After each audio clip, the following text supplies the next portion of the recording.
Okay, you asked earlier, how do I identify these themes in people for whom I don't know those themes exist? How do you notice those themes? And like I say, this might be how you notice themes 6 through 10 in your own life.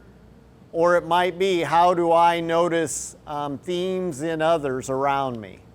First, what are their yearnings? What do they long for? What's most important to them? What's their rapid learning? What do they pick up on quickly? How do they do that? How do they process information? What's their rapid learning? Flow. What's the general nature of how they go about their day? How, if they are doing something and they're quickly willing to drop that and move to something else when someone else comes along with a different idea, adaptability is probably high on their list. How do you identify what's going on with them? Glimpses of excellence. What do they do better than anyone else? Where do you just see that, even in moments, not even in big projects, but in moments? What do they derive great satisfaction from? What do they feel best about? Satisfaction. So these are some of the ways to notice those themes in others. Just a little bit more about more fully living and giving the best of me. But a few weeks ago in my coaching group, I saw someone saying that when they hit a low energy point in their day, they'll often do a strength scan and think about what they're doing and think, am I applying my strengths or am I working out of some of my lesser strengths or lesser themes? The other thing I've begun to do is every morning I take just a few minutes as I begin my day and I reflect on my top 5 themes. And I say, I know what's coming up this day. How can I utilize my themes most effectively to live into this day? And I also then take a few moments at the end of the day to reflect on how I did.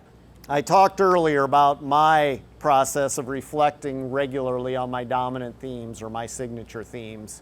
I have all 10 there, but lately I've only been focusing on my top 5. I focus on my top 5, and focus is number 7. Okay, those are the ones I reflect on most fully. You can talk with a friend or a coach. By the way, if any of you say, I'd like to unpack some of this further, and you want to line up a time with me, I'd be glad to have an hour-long conversation with you, phone or video, to help unpack some of this. Not in the next few weeks. I've got to survive about mid-October. But I'll be glad to have some of those conversations. So feel free to reach out to me and we'll schedule something.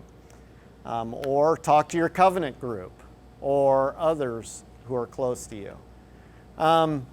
Managing around your lesser themes. What we've already been talking about. How do we accomplish the things that are actually lesser themes for us? How do we accomplish that? And me, it's analyzing people's reactions and their nonverbal expressions, especially those who are close to me. That's how I empathize. I observe, I analyze, I take it in. And I'm not always the best. What I should do then is saying, I sense something's going on. What is it? And let them name it. I try and name it for them. And that becomes one of my blind spots of naming it for them rather than letting them name for themselves. Developing muscles are intentional application. A few weeks ago, as actually a replay, I heard Ozzie Smith on Wait, Wait, Don't Tell Me on NPR.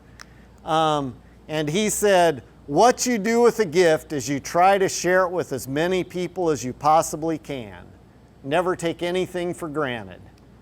And that really is how we grow our strengths, is by sharing them with as many people as we can, not taking them for granted, but utilizing them and helping others to see the best of us so that they can be the best of themselves.